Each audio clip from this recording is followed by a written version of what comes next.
let's talk about Rob. Yeah. He has 30 years in KM as a consultant, and 10 years in AI when AI was like infancy. So I think speaking to Rob and getting his views on everything really, but specifically kind of where KM is going and how it relates to AI and how AI, that connection between the human and the tech stuff. We had our conversation went everywhere, but I think I found it fascinating. And I really love that one of his buzzwords that he can't stand is tacit knowledge capture. Yeah, I no also kidding. really appreciated that. Yeah, same. Which is funny because so much of it, like tacit knowledge capture, is something that um, I you know, back when I was a baby KMer, I made this video where I was like, and the purpose of knowledge management is to take tacit knowledge and make it explicit. And I mean, to a point, it can be, but even now, I look back on it and I'm like, is that truly the point? Or is it just one aspect of knowledge management? So I Mm-hmm. love that that's one of his like least favorite buzzwords because, as a more mature, still baby KMer, I am definitely on that boat with how it could be a super annoying buzzword. Mm-hmm. Mm-hmm. Yeah. I like how, Also, oh, sorry. No, go. um, and also like we were talking about, Rob believes that AI, there's a place for it. It presents a defining strategic moment for KM, but so does the need to keep the human. I know human in the loop gets overused in our field, but Sure. keeping the human in the loop and keeping that at the center of everything that we do. So just making sure that balance is right. So I appreciated that as well. Absolutely. Um, and I know we're not gonna like read his whole bio, but I just love his opening. It's worth mentioning here. After almost 10 years in AI and almost 30 in KM as a consultant and then functional head, Rob thinks of it as nobly sticking to his guns rather than flogging a dead horse. I think that just encapsulates his humor as well. It was a great conversation, and I really just can't wait for you to listen to it. So, um, it jumped around just like this intro. So, without any further ado, roll the intro. Roll the intro. For Rob Martin Taylor. I just wanted to try to say it with you, and I think I did. I think I said it at the exact same time. It's K for close. It's good enough. No. What's the point of another KM podcast? Well, I tell you, we've got every kind of point, like power and share, laser and main, bullet and prize, focus and pain, power and stands for knowledge management, by the way. Laser and main, bullet and prize, focus and pain. Not another KM podcast. Not an FMRAM podcast. Not another KM podcast. Not just any other KM podcast. So, Rob, when you reached out to us and you gave us your bio, I was fascinated because I think with your 10 years in AI, 30 years in KM as a consultant, your views on how AI feels like unfinished business from 1995. I'm so Yeah. excited to like further Yeah. unpack that with you. But I would like, if you would permit me, you gave us some of your least favorite KM buzzwords, and I'd like to start with those Yeah, let's because do I it. think your first one, tacit knowledge capture, we have a lot of, I think we feel strongly Yeah. about tacit knowledge capture, but if you could kind of tell us why that's your least favorite or something that you don't like about it. Maybe least favorite is a Yeah. little bit dramatic, but like, Yeah. let's unpack that. Yeah. Good one. Yeah, tacit knowledge capture. I mean, I'd probably immediately back away from it and say, I get it. and I've probably said it because it's a phrase that's used so much, and I've probably been infected with it, and somebody will find that I've said it. I think the two things I don't like about it, well, one is a bit silly. It's just like capture. Why can't we just free things, free tacit knowledge, don't capture it? But that's a bit silly and cosmetic, because I get what people are saying when they talk about tacit knowledge capture. I suppose it's this idea that unless it's visible, and written down, it isn't something proper. It's this sort of materialist bias Mhm. that we've got to be able to measure it and read it and record it and actually my feeling is most of what goes on in knowledge is not going to be known to the knowledge manager. The networks and connections that people have, their interactions, their sharing with each other on a peer-to-peer level, it's really not going to be known to you. It's not going to be visible to you as a knowledge manager. And I think if we sort of, fetishize the stuff which is important, I'm not taking anything away from it. I think often what underlies that talk is that unless it's captured and written down, and there've been organizations with products. So now you can capture all your tacit knowledge. Well, for a start, no chance, because who I knows? agree with you Is there. there an end to it? I mean, knowledge is generative. It's kind of endless, isn't it? So capture all of it, but it's this idea that do you need to? I mean, maybe there's these other strategies about communities and, creating the right culture and environment and letting people get on with it and removing some of the barriers. So my objection might be a bit silly. Also, I would say, yeah, I do really like knowledge acquisition. So in my kind of original career in AI, I think that was the best part, would be the elicitation, talking to experts, trying to get them to realize for themselves what it is that is the basis of their knowledge and their practice and their expertise. And then trying to work out how could we encode that as a sort of support in AI as we did back then.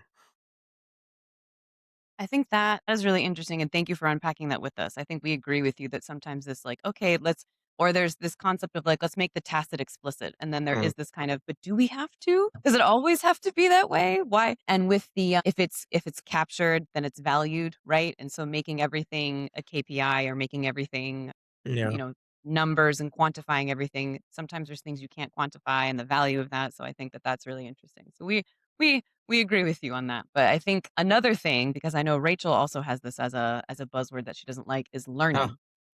When ah, is learning actually learning versus we just say learning, and how do we know that learning, has taken place? Or community yeah. when it's not really a community. Yes. Right. Yeah, right. Yeah. Yeah. So I think these are other bets noir of mine, aren't they? Yeah, learning when actually you're just talking about delivering training. I mean, delivering training is not learning. Wonderful and noble though it is, not taking away from its many virtues and values, but it is not learning. And also in the whole, see, I always see knowledge management as being really very close to, or if you like, overlapping with or encompassing organizational learning. There's this whole thing about the lessons learned database. When does anyone ever go and look in a lessons learned database? Um, I mean, it's like these are still just lessons. They're not learned until they're kind of re-embedded back into the culture and the process and the practice and the Hmm. ideas of people. So that to me is the real learning, is when you make a change in response to the lesson. So yeah, I think often, and I say I've maybe done it as well, so I'm not claiming to be perfectly right all the time, but sometimes a lot of the talk about lessons learned is like, yeah, but was there any learning? Was there any improvement? And I always say to people, if you can do learning from experience, innovation, knowledge sharing, and applying best practices, I still use that term even though there's some opposition to it. If you can do those four things, you can do knowledge management. And the one I'd say from the flood is learning from experience. So Hmm. it's like really, to me, core to everything. But it's Hmm. not what organizations are always turned on to want to do. No. And you mentioned the one that best practice is something that it's a hill I Yeah, will die on. Best practice is a very specific thing, and we use it for like applying to everything. And it's kind of similarly yeah. with learning.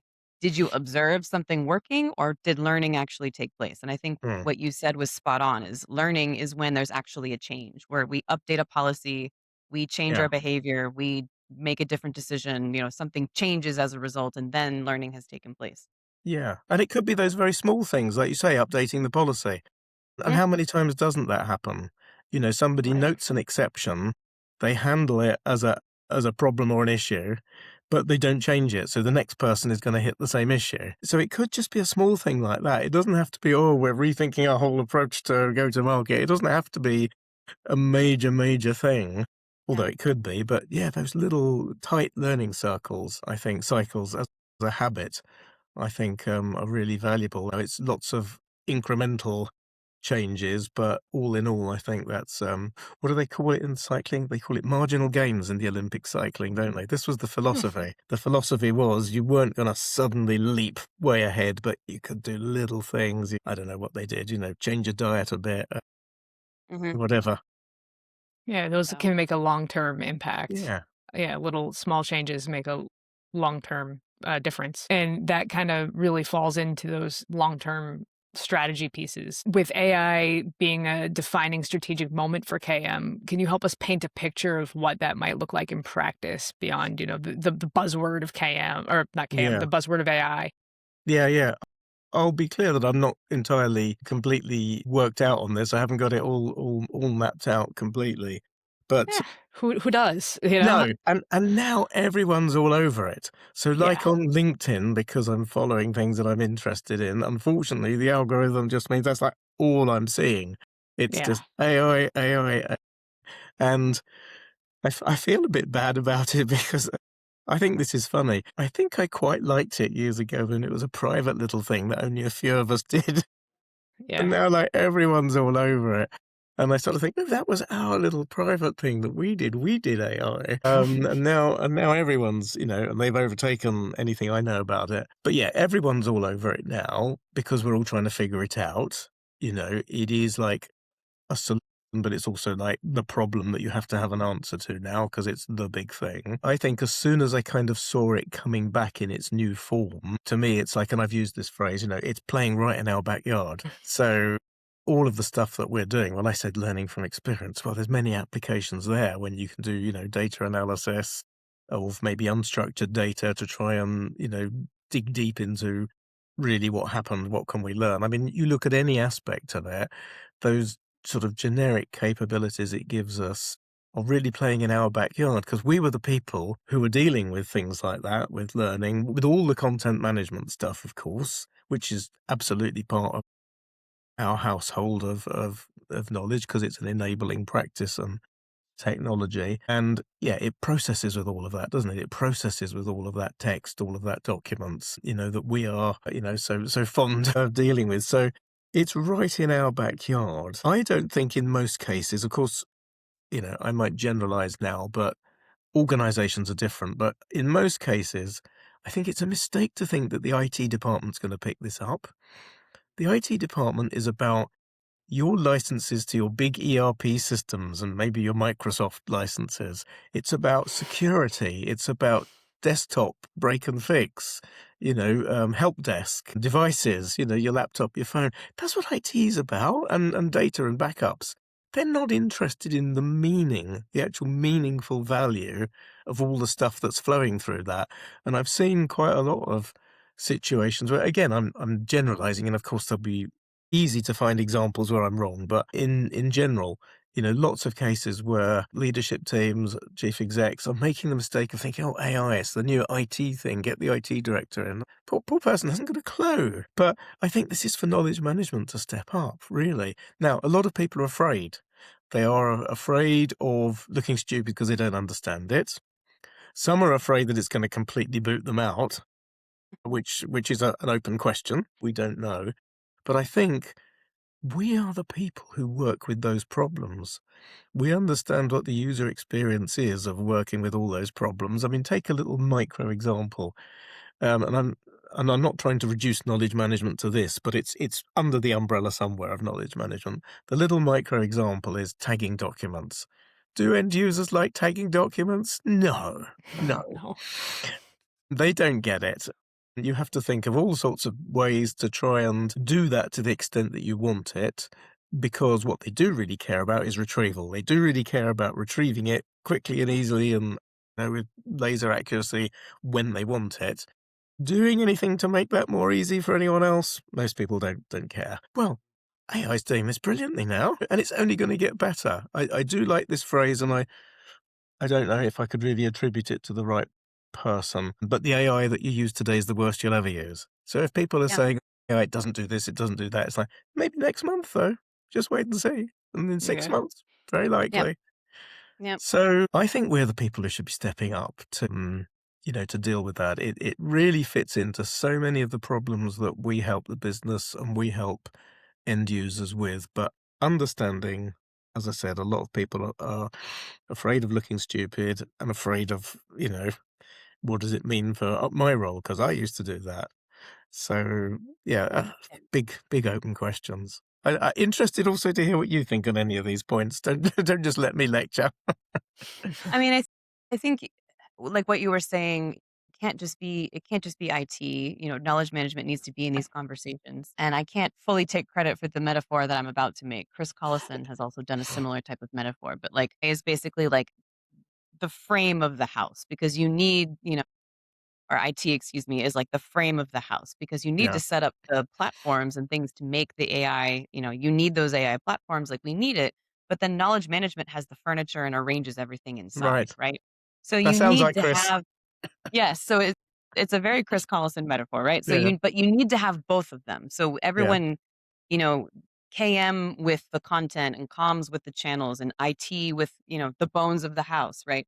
Needs to be at the table when discussing AI. It can't just be like you said, like okay, so this is a tech thing. Clearly, no, there's content and there's what you need people to be able to do. So, like you said, retrieving knowledge at the yeah, moment that someone needs it, that's a knowledge problem. And so, having a knowledge management person or somebody who's, a knowledge manager or somebody who's in charge of like who needs to know what needs to be involved in those discussions. So, I think that's a really helpful way that I, at least, using Chris Collison's the metaphor, yeah, thinking about, yes, we need that skeleton, we need that structure, but then KM fills the house. You can't yeah, have an empty house, but you're not going to be able to do much with it. It's not going to be comfortable. It's not going to be functional without all of that stuff that fills it.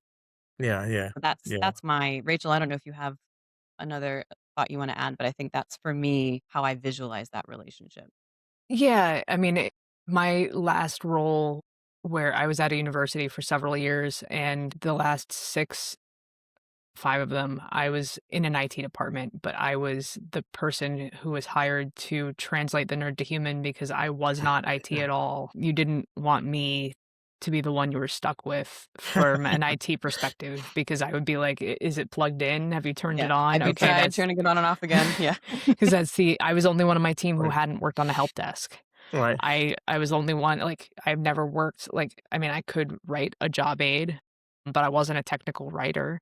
I yeah, was somebody who was hired to help with the training side of KM, but also the people side. So I right, could help be that intermediary between. So I was IT, but I was not IT. And they yeah, hired me for that very specific function because I could help bring that role. And it's funny because the IT team the KM team sat on like adjacent to the help desk, their own standalone team, which was nice. But there was a lot of conversation about, well, where should they sit yeah, within the university?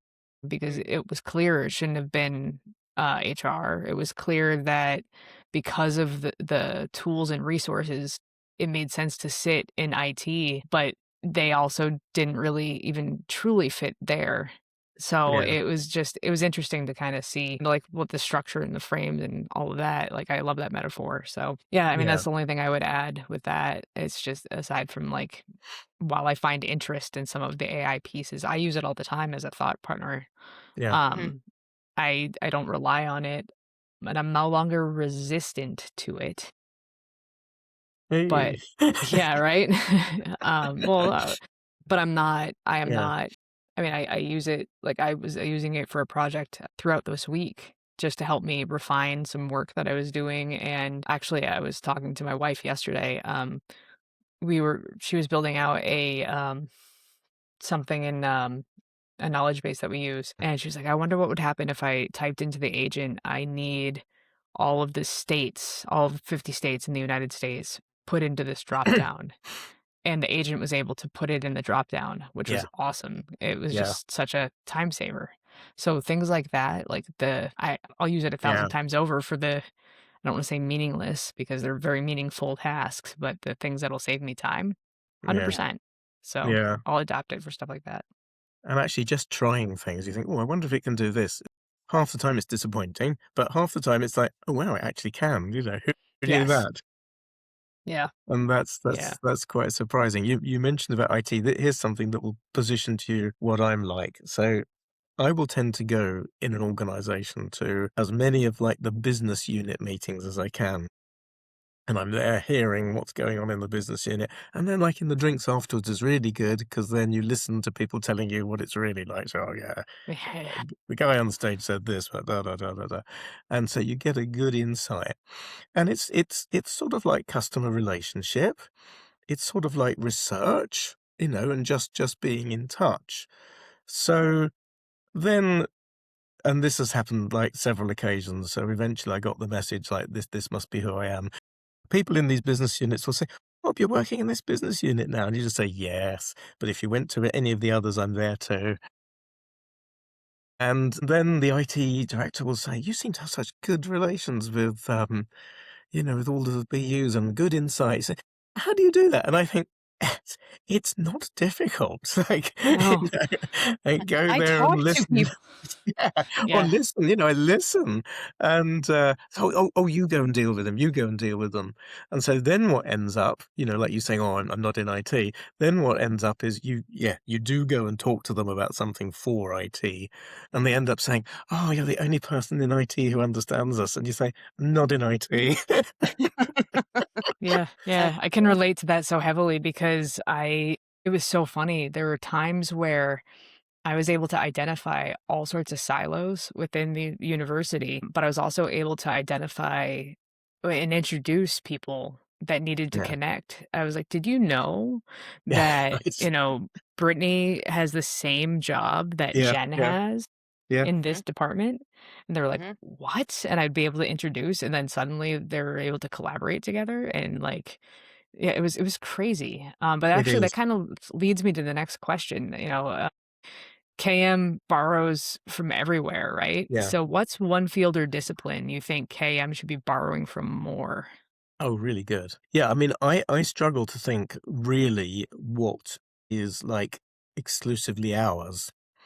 Yeah. And I don't really worry about that. I kind of rejoice. I think what is exclusively ours is probably um like we're the only people who have this blend of all of these different things. And the blend is different for different people. I realize that is my version of it isn't like a template that everyone's following, but it's clearly a blend of, different aspects.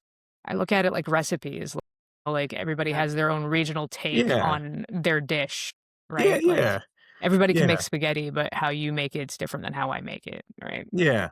I mean, I do, and I suppose the other bit that really is ours is kind of like the meta knowledge piece. Mm, We have to be interested in understanding this knowledge thing, this phenomenon, in order to sort of inform everything we do. And then maybe the only real thing that's ours, but I'm not sure if this is really defensible. I think community is a practice. I think that's maybe the one idea that probably was popularized by knowledge management when it was labeled knowledge management. yeah. I mean, the idea and doing virtually the same thing must have existed before, before knowledge management was branded knowledge management. But you said, where should we borrow from? Wow, I mean, everywhere. But I am going to answer the question. I'm not evading it. I've got something in mind, but I was going to say on a detour towards answering it. Definitely in my early career in consulting as a young whippersnapper, I took the opportunity to just do every course I could.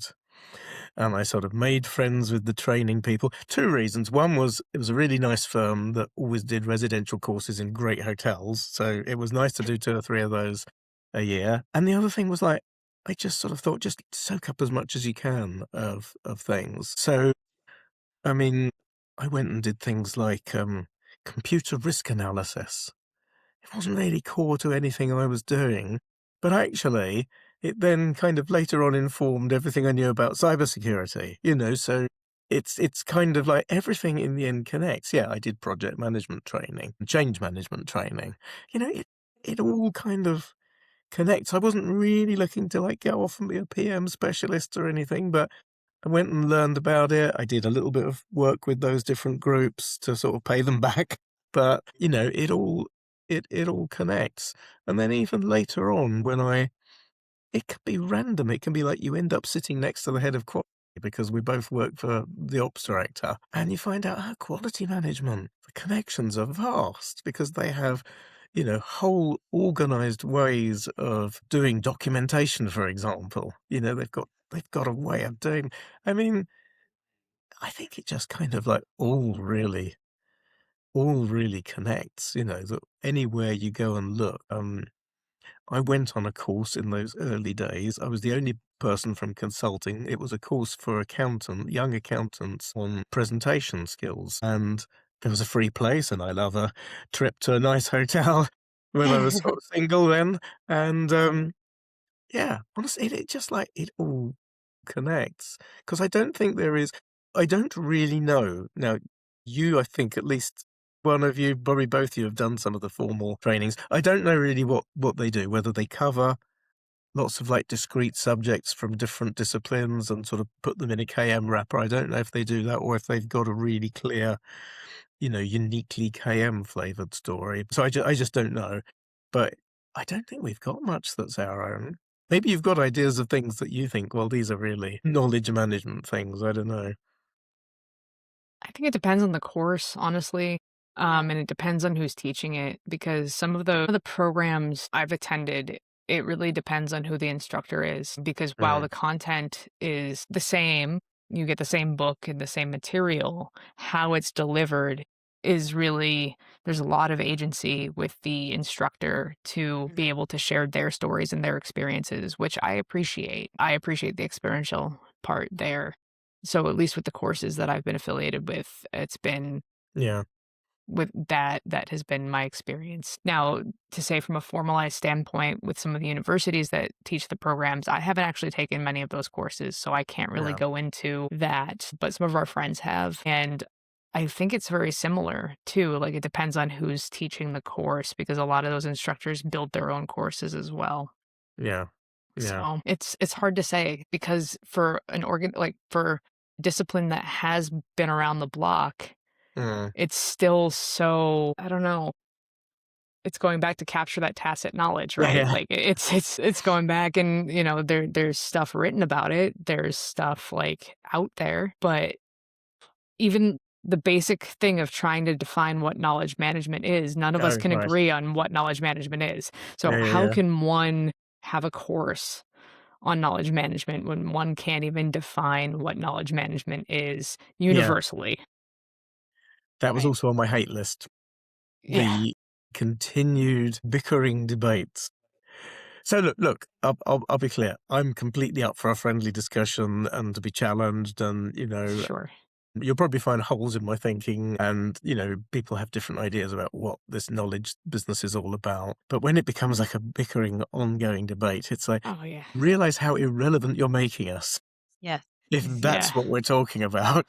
Yes. Yeah. Yeah. I think it's hard because like my entire career was in the international sector. Yeah. So my most recent job was with the UN World Food Program. And so there would Yeah. be a whole lot of conversation, in conferences or in the circles that Rachel and I would go into, and it would just be, we're talking about, okay, well, knowledge management is this. No, it's this. We should actually call it organizational development. We should Oh call it a yeah. Yeah. knowledge Yeah. discipline and not knowledge management because can you actually manage knowledge? And it's really hard because doing this function in a humanitarian organization when there are so many other things that are pressing that Yeah. need this function, right? So if we're able to do something more efficiently, we could actually save lives in various communities, right? So Yeah. Yeah. it was always really hard for me because it's like we are fighting about what we're calling ourselves when our function can actually have such a huge impact Yeah. um around the world and globally if we were able to move past what we call ourselves, right? So it's this Yeah. forever kind of who are we? What are we doing? What do we call our function? Is it this? Is it this? And I think actually it would be Yeah. really interesting, Rob, to get your view on this, because it is based on like how you've been because you've been in this for decades, like with AI and KM. Do you see knowledge management with the future of work that AI is like bringing with us, right? Yeah. Does it matter? A, does it matter what we call this function? And B, like, should it be called something else? This was something we asked a previous Yeah. guest, John Hubble, as well. Like, should it be Uh, called something? Does it matter? What are your opinions on that? do you remember what John said? I can't He remember. thought that we should. He thought that we should basically move away from it. That it doesn't really. Yeah. Right. That it doesn't really. It had a Yeah. moment, right? But the moment is not now. The moment has passed, and Right. the function Interesting. is still Yeah. very important. But yeah, Yeah. I didn't know what John's take was, but that would have been what I would have called it. Yeah. I think he would have said that. And I don't really have an argument with that. I mean, it just is knowledge management. It's what it's called. Language is conventional, and this is what it's called. It's if you try and deconstruct, you say, well, knowledge is an abstract thing, and management is about kind of like hands-on handling and Mhm. arrangement of stuff. So how can you do that? It probably lies at the whole bickering argument and confusion about document management and information management and knowledge management. It's all totally sterile discussion. But it just is knowledge management. That's what doesn't matter to me very much that, let's call it the discipline of knowledge management, if there is such a thing. It doesn't matter to me very much that persists and grows. It does matter a lot that the things that we talk about organizations and teams and people being able to do should be embedded. So if they go back into normal operations in some way, that would be fine.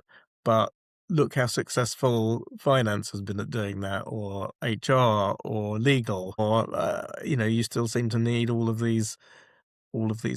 It doesn't matter to me too much that it should, like, somebody started a discussion the other day about knowledge management 2050, and I thought, wow, you're banking on a lot, because like we're like, what are we, something like 30 minutes to midnight on the nuclear clock, where Yeah.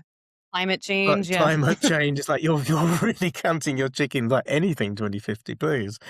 But it's like, no, what does matter to me is like, if, like, just take learning from experience, if we could really get that as part of normal project management, normal operations management, perfectly happy, job done for me.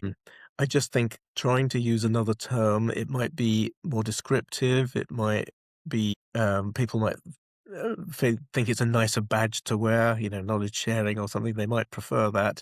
But honestly, it is known as knowledge management now, and I used the example the other day of a fish slice. Do you understand what I mean? It's a kitchen thing. I don't know if you call it that in the States.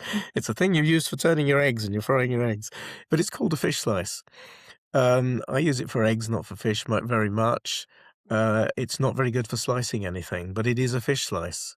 It's like, that's what it is. I could call it a fried egg turner, but it's not that. It is a fish slice. And if somebody wants to buy one, at least in UK, and they're looking on Amazon UK, if they look for I don't know what they'll find. Maybe they will find it if they look for something for turning my fried egg with. But it's called a fish slice, and we're called knowledge management. We just Okay, it's a slotted blade used for lifting and turning, and used for pancakes. It's What would you known in call the it? U.S. a slotted spatula. a slotted Yeah. A spatula. slotted spoon. Yeah. A slotted spoon. Yeah. Yeah, I would just call it a spatula, but that makes total sense because it looks like a fishtail. Okay, Yeah. all right. Spatula, by the way, one of my favourite words. That's a lovely word, isn't it? It's a great Spatula. Word. But that's awesome that it's called a fish slice. I get it. Yeah, Makes but sense. it just is. It just is. Like knowledge management. It's just what it's called. It just The other is. thing I'm always amazed by is, like, if you look on LinkedIn, for example, just how many people are knowledge managers or have knowledge management. I mean, I don't know what the numbers are. I think Nick Milton used to keep tabs of it, but I think he's retired now. But it's a phenomenal number of people have, so, as we know, some of them are doing like discretely different kinds of activities. It's a huge number from something that, not too long ago would have been considered quite bizarre. I definitely got laughed at once by a client in right at the beginning. He said, knowledge and management, God, what are they going to come up with next? As though it was And now look, consultancy's latest contract. yeah. Well, and that's so you see a lot of what I've seen a lot of on LinkedIn is people calling themselves like chaos organizer or Oh, like, right, very good. these different, and yes, that's what, if, for example, that's what we do in knowledge Yeah, management, yeah, but having that be like a title. And to be clear, don't come for me. Like, don't write us emails. Like, you can have whatever title you want. But what I'm saying is that it really kind of, what do you do? Okay, so you like wrangle chaos, but we can wrangle chaos in a lot of different ways. Like, what does that mean? And so it's this really like, is calling it knowledge management the way to go? Is calling it something else? mm, But like you said, it is what it is. And so how do Right. we, and I think Rachel yeah, and I, this is a conversation we've had a lot. We care about the field and the future of the field, and we want that it to stay relevant. Does the name change matter to that? I think our opinion is that it doesn't so much. It's the substance Right. of what you're doing, yeah. right? But it helps I And us did a find so each other. I think that's a point yes, that just occurs to me yes, because if we all had many different titles, it helps us find each other and have some kind of community, if you like, and some sort of understanding about where we're all coming from. yeah. Um, and I also notice quite a lot of people have a real attachment to it. So I think we're probably all quite aware that organizations fall in and out of love with knowledge management on about a 5-yearly cycle. So Mhm. you're always meeting, and sometimes you are, I've been, the person who's like being booted out at that time. Yeah. Yeah, yeah, yeah, it's a badge of honor. It's not us, it's them, but it happens. And most of those people, and I think probably me as well, there's an attachment to the term. And I've tried to sort of console or advise people and say, look, they're telling me their new opportunity is something else. Oh, but it's not knowledge management. You say, but actually think of all the knowledge management opportunity in that job role, You're going to now be doing sales enablement. Goodness me, look at all of the knowledge. But they want to have knowledge management Yeah. on their title. I mean, there's no prestige to it, but we have an attachment. Yeah. Yeah. Yeah.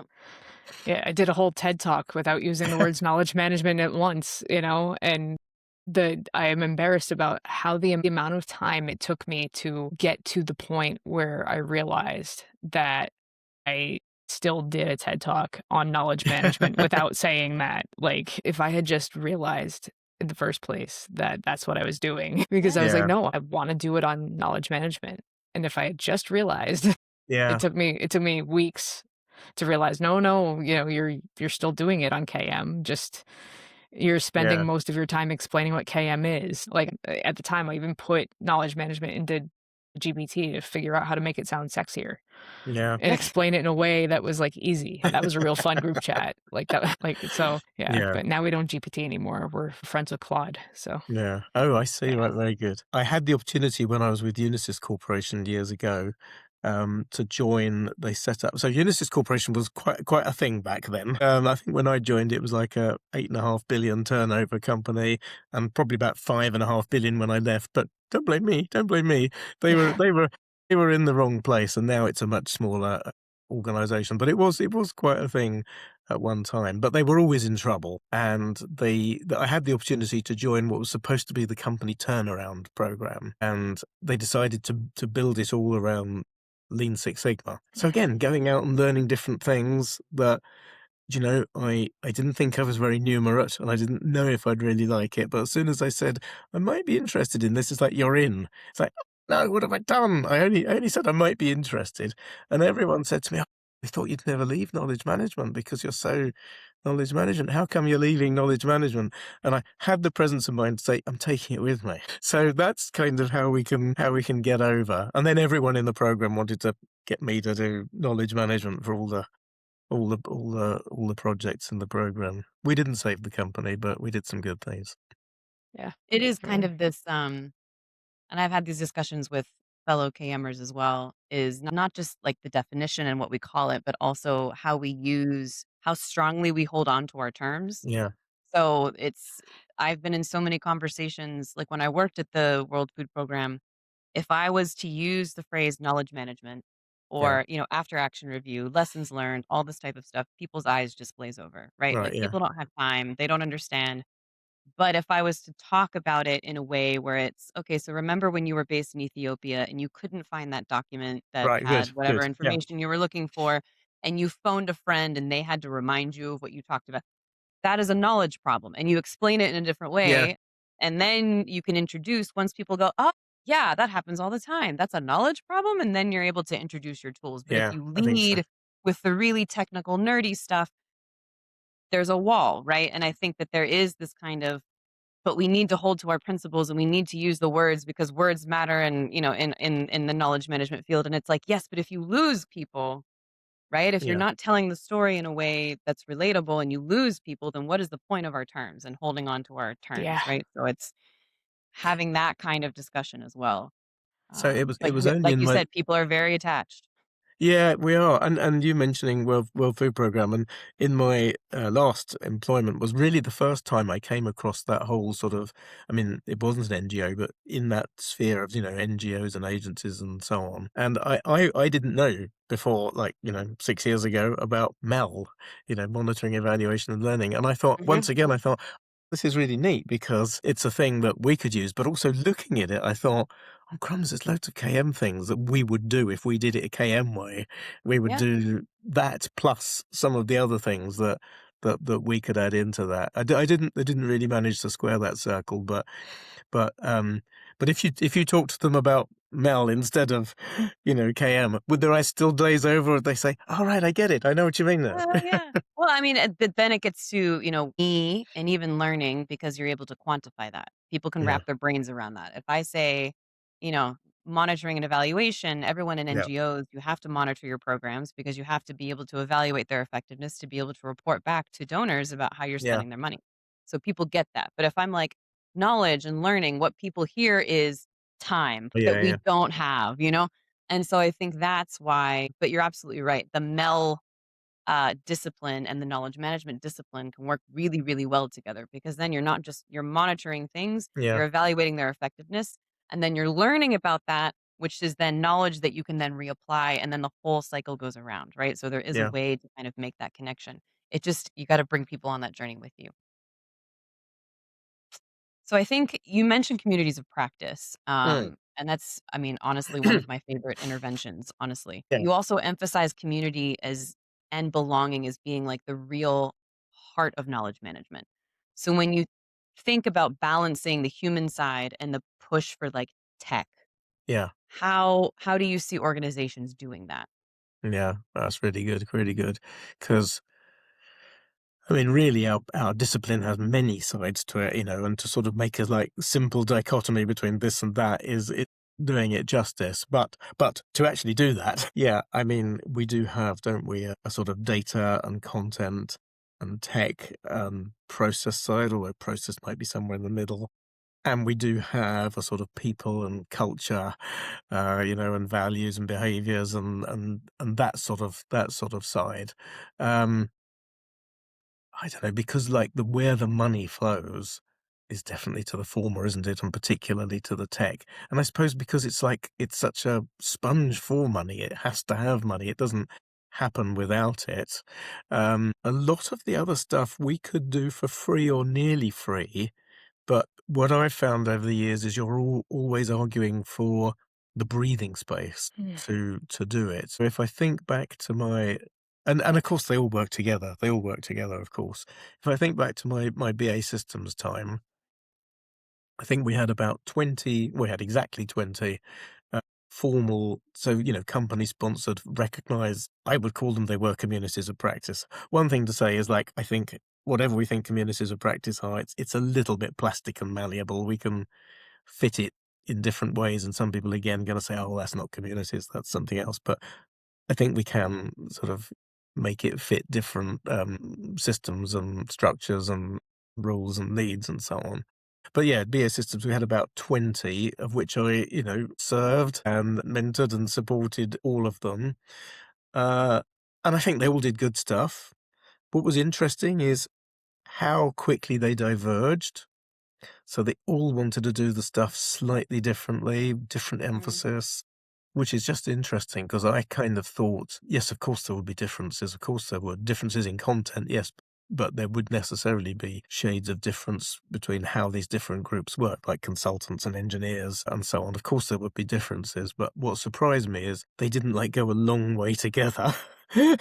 and use a lot of common model. It was like, day one, it's like, we're not going to use any of your stuff. We're using HipChat or Slack. So, really?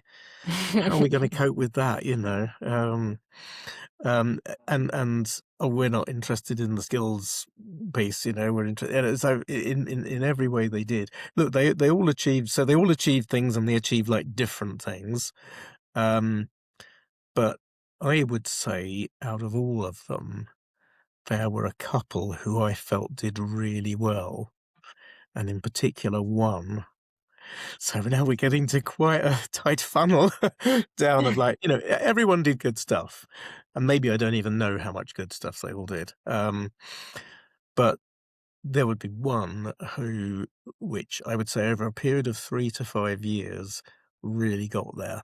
And why I say 3 to 5 is like they were basically there in 3, but they kept on improving, and really sort of tightening it up further on. And they had that period of like continuous leadership of somebody who, I'm not saying he followed my recipe at all, but somebody who just really got it from standing start by the end. They really knew what they were about. They had their own language. They had their own models, methods, tools, techniques. They had training that they developed that they passed on. It was very much a peer-to-peer sort of in the community thing. And then I think the last bit they did was they got externally accredited, to the relevant sort of recognized professional.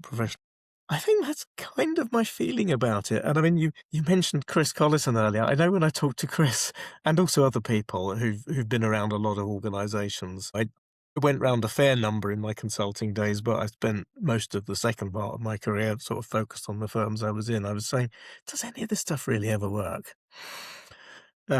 Chris gave a little sigh and said, yeah, and I think what he said, to be fair, is like what I probably suspected is like, I mean, for a while in different places and different times, it works, And I think right back at the beginning for me of knowledge management, one of the things I thought I brought in from my own like life experience, relevant to communities, was this thought that anything like that usually pivots on a person. So I'm just talking about being involved in, clubs and societies and chapel and things like that. Anything that happens, there's normally a person. And when they drop it, there's not normally someone else who wants to pick up the burden of doing it all. So I think that's kind of how it probably works. But I don't know. I have huge enthusiasm, but also I can reserve a % of skepticism, which I think is a good idea with anything you're really keen on. How much does it really, really work?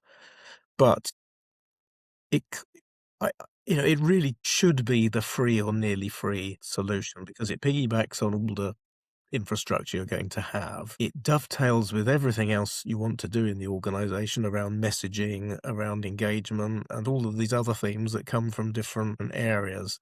Yeah, my feeling is we sometimes get it right, but I don't know if I'm just missing, maybe my experience has been that, and other people are like having absolute ongoing, world-beating success with it. I think, like you said, it's a mix. It's a mix of what is the business solution that the community is seeking to solve? What is the culture of the organization that the community is in? What's the culture of the people who are there? Like, who is involved in it? How big or small the community is? But I think, like you said, it's an interesting point of the role that the admin or the coordinator of that community plays. And so at WFP, we really tried to push for people to have a team, if there was a management team, Yeah. so that role of coordination was actually split among multiple people. And for a few communities that had a larger number of people, that really worked because you Yeah. had, if someone was on leave or if somebody like rotated to a new post, there was always some kind of leadership. There was always some kind of touch point. But then each of those people on the core management team had different levels of expertise so that they could also pop in and you can see more engagement. So we used Microsoft Viva Engage as the platform. And you can see much more engagement in the community. And then people would respond to that and be like, oh, there's these really interesting conversations. This is worth my time to Yeah. open along with my email and all the other things I have to do. So having a team, we at least saw as working as far as completing the goal of connecting people across different regions, right? Who would normally never connect in a decentralized organization. Yeah. But you're right. There's a lot of Yeah. variables to that success, Yeah. and success Yeah. looks very different. So, And the things you mentioned, I think, are all really good, and they're things that I believe in as well. And there's, again, I think it's a sort of fractal. Like I tried to divide like the IT and tech and data from the people and community, but even within that, there's kind of a very much engineering sort of process side, and then there's like the real heart side of it. And so, all of these playbooks and methods. Fun fact, I think it's funny. It's not a boast. I think it's funny that I was named as an inventor of a knowledge management patent for communities of practice. It's just a funny story. We can come back to it if you like, but it's true, but it's funny. But that was like an engineering sort of method, and we said, oh, we have to define it, design it, develop it, deploy it. So it was an engineering sort of method, and there's all of these sort of, as I say, pathways, playbooks, models, and these things are right. And you said, they should have a team and so on. And I remember at Unisys, we said all of these things, you should have this and this and this. And these are all right. The piece that I've been thinking about much more in the last, I guess, 6 months, and now I'm going to talk about it at KM World Europe as well, was like the core of it, which is the other side, the heart of it. And these are like no-brainers, actually. You're not going to find it really very revealing, but I think they're worth spending time with. Maybe not today, but they're worth spending time with, people who get to know each other, people who create a sense of connection and belonging, people who then can let their barriers down and who can, share and collaborate, and people who appreciate each other and big each other up, and who can have perhaps a challenging conversation, but it's not a competition. And in the end, get this feeling about we're all sharing in something great, Now, these ideas are good, whether or not we're talking about communities of practice. These ideas are good for any kind of organization or team. They're really good ideas. But I think they can, of course, they're always there. But I think through what I've observed is we can get obsessed with the stuff. The structure. Okay, it's what is your community? Oh, well, it's a monthly meeting and a guest speaker and all these other things. It's like, but it really isn't, is it? It's people, and things that really matter is that they get to know and like and trust each other first of all. And these things sound like, oh, yawn, bit soft. What's that got to do with business? Business is hard, isn't it? Business is hard. Business is tough. Man up, all of this stuff. technical, yeah. Yeah. But honestly, and so my knowledge management friend Rory Houston's been doing this in London for the last few years, just inviting people in London working on knowledge management. Once every couple of months, we get together, have a drink, and I think we sort of like got to like each other, I think. And then you begin to see people sort of exposing what they want help with, and people setting up little side chats and things like that. And, I think his instinct was right. Let's not all get together and have a knowledge management discussion. Let's have a drink. Yeah. Non-drinkers welcome as well. Well, I'm excited to hear you at KM World Europe. I'm going to be there as well, speaking. So you want to tell us quickly about what you're speaking about there? Give yourself a little bit of a shout out for our listeners. Yeah, so my headline is something like, is it time to get back to the core of community of practice? Awesome. Kind of, you already heard it, so there's not much more to say. But yeah, it is like, all of that stuff is like really good. I'm not doing that down at all. All of the guidelines, the playbooks, all of the things you can use to help you, they're really good. And we know this because people who suddenly get given the job, oh God, Rob, I've got to set up a community of practice. What's that? It's like, give them this, relief. I know what to do, So they are all good. But I think my session will be, what it'll be about is like just trying to say, is it time that we just get back to some of those core things that are kind of easily dismissed in like the hard world of business, but actually are actually pretty core to success and also just human well-being. Like, work should work for us rather than us work for work, shouldn't it? It should be here for human well-being and nature and so on. not as a thing that you are a slave to, and in some sort of ascetic way, feel that you have to suffer. It has to be hard. It has to be a competition. It has to be painful and bad. So I think these ideas are good anyway. And the answer to the question, like, is it time to get back to the core of community, is like it's always time to get back to the core of community. And I think I became kind of aware of this just seeing people who did it naturally. Sure. So maybe not like me, who had to like over intellectualize it, but people who did it naturally and who were just doing things like saying, "Hey, it's Bob's birthday. Round of applause. Bob, what are you doing for your birthday?" I mean, just things like that. I'm not going to say that is the thing you have to do and copy, but just things like that actually kind of work. Excellent. Well, like I said, I'm looking forward to it. I know that it's going to be a great time. KM World Europe's going to be definitely, it's going to be a bit smaller than the KM World in the US, but it's going to be a great experience. Looking forward to that for sure. And we'll have to catch up in person while we're there. Yeah. Yeah, we interviewed Matt. So this has been a great conversation. So thank you for meeting with us. Thanks for the chance. I love speaking with colleagues in KM because most of us are a bit lonely at work sometimes, and it's always That's nice. the So thanks for the chance. I leapt at the chance just to have a chat with colleagues. Absolutely, that's where the community comes in, right? Yeah, I enjoyed this. Thanks very much.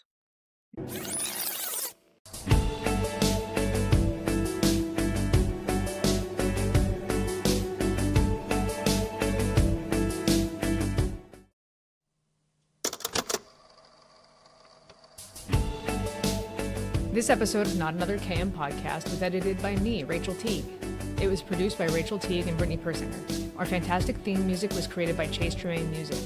Questions, comments, quips, quotes, or conundrums? Reach out to us at nakmpod@gmail.com. Thanks for listening. We really appreciate your support.